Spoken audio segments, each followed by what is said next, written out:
Chief Minister Bhupesh Baghel has just taken the आशीर्वाद of माता Danteshwari. Sir, आप माई का आशीर्वाद ले रहे हैं। गृह मंत्री अमित शाह कह रहे हैं कि दिवाली 3 बार मनेगी क्योंकि बीजेपी की जीत होगी। क्या कहेंगे आप?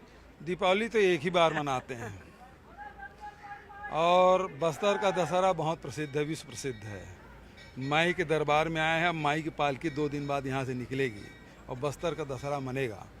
और इस समय का जो बस्तर का दशहरा है, 5 साल में जो बस्तर में बदलाव आया है, बस्तर में शिक्षा की बयार भई है, बस्तर में लोगों की आमदनी बढ़ी है, बस्तर में स्वास्थ्य योजनाएं चली है, बस्तर में जो लोहांडी गुड़ा की ज़मीन ये डबल इंजन की सरकार ने निजी हाथों में सौंपा था, उन आदिवासियों को वापस कराए हैं। यही डबल इंजन की सरकार है जो यहाँ के दंतेवाड़ा जो बेलाडीला के जो खदान है उसे अडानी का कोई एमडीओ बनाया था, उसे निरस्त कराया थी। इसकी खुशी मनाएंगे। और जहाँ तक कि इनके अमित शाह जी के जो सपने हैं वो कभी साकार होने वाले नहीं हैं, क्योंकि नगरनार बस्तर वाले इसलिए ज़मीन दिए थे कि यहाँ के लोगों को रोज़गार मिलेगा, निजी हाथों में नहीं जाएगा। ये निजी हाथों में बेचने वाले हैं। विश्वगुरु आए थे, उद्घाटन करके गए, लेकिन उन्होंने ये शब्द नहीं कहा कि ये निजी हाथों में नहीं जाएगा। आज अमित शाह जी भी आए हैं, उन्होंने भी नहीं कहा कि ये निजी हाथों पे नहीं जाएगा।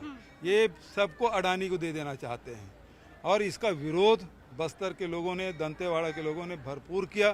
प्रधानमंत्री आए तो बस्तर बंद था और जब पता चला कि एनएमडीसी के माध्यम से एमडीओ के द्वारा अडानी को दिया जा रहा खदान, पूरे दंतेवाड़ा के जंगल से निकल के लोग यहाँ 1 सप्ताह तक के दंतेवाड़ा में हजारों आदिवासी यहाँ आके बैठ गए थे। सर, 2 आरोप उन्होंने आप पर लगाया है। एक लगाया है करप्शन का, उन्होंने महादेव ऐप का भी जिक्र किया और ये भी कहा किसी को बख्शा नहीं जाएगा। दूसरा कि उनकी सरकार ने 1000 करोड़ से ज्यादा दिया है स्टेट गवर्नमेंट को, जबकि कांग्रेस के टाइम पे सिर्फ 30,000 करोड़ के करीब था। तो ये सारा पैसा कहाँ जा रहा है, ये वो पूछ रहे हैं।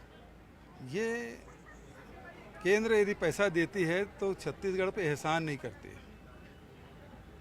बल्कि यहाँ से उतना, चाहे लोहा के माध्यम से, चाहे कोयला के माध्यम से, बॉक्साइट के माध्यम से ज़्यादा पैसा हम देते हैं केंद्र में। और दुर्भाग्य ये है कि इसको कोयला से प्रेम है। कोयला ढुलाने के लिए ट्रेनें बंद नहीं होती, लोहा ढुलाने के लिए ट्रेनें बंद नहीं होती, है ना, वो आबाद गति से चलता है। यात्री ट्रेन बंद है। आज 400 से अधिक यात्री ट्रेन छत्तीसगढ़ से बंद हुए हैं। ये त्यौहार का सीजन है और ट्रेनें बंद है। उनको उनकी चिंता नहीं, उनकी चिंता केवल अडानी के, उनकी निगाह केवल छत्तीसगढ़ के खदानों पे है। और जहाँ तक के बात पैसा देने के बाद ये लोग लूटने का काम किए हैं।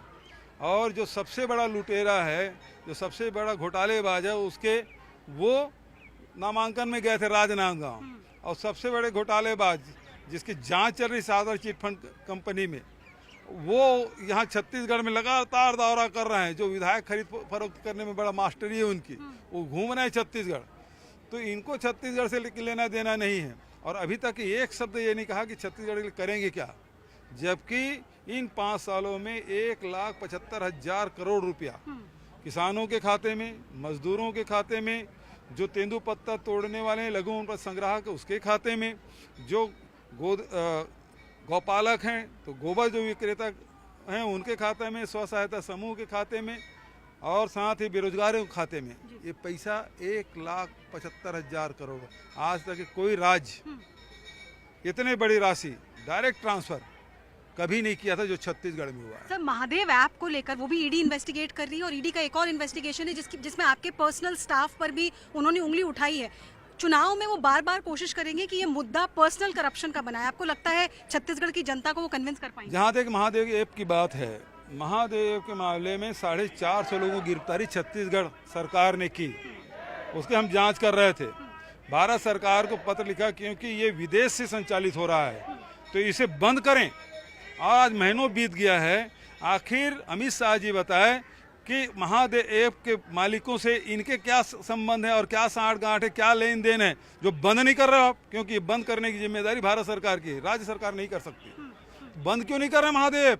और आप तो जुए में आप 28% जीएसटी लगा दिए हैं, उसमें पैसा कमाने की सोच रहे हैं। तो ये तो आपके दृष्टिकोण है। आप केवल देखिए, ये ईडी आईटी से कोई बात नहीं है। जांच जितना करे उसे कोई तकलीफ थोड़ी है, जांच का तो हम स्वागत करते हैं, लेकिन सेलेक्टिव आप कर रहे हैं।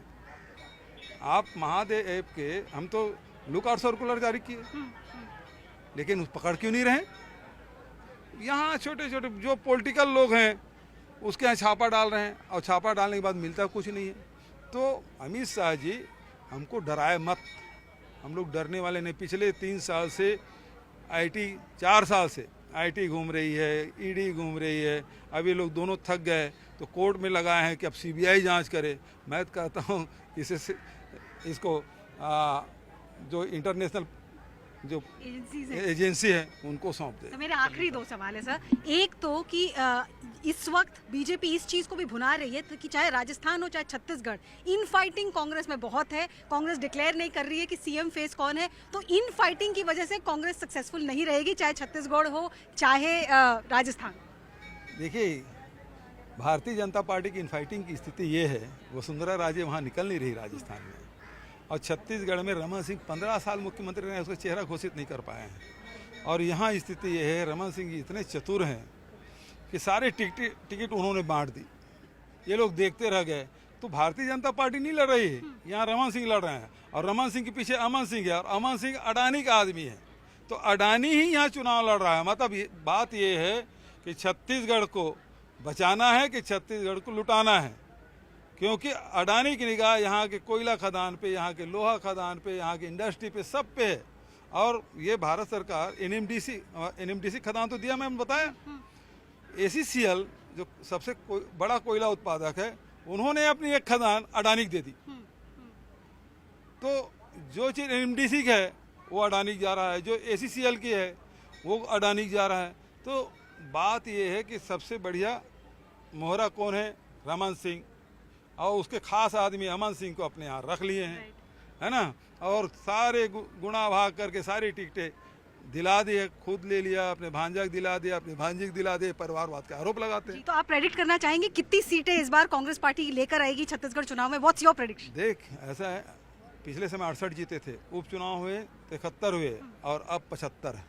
All right, thank you so much. Negating all the charges that are being made by the Bharatiya Janata Party against his government. From Dantewada with Vijay Ravinder Kumar, this is Arvind.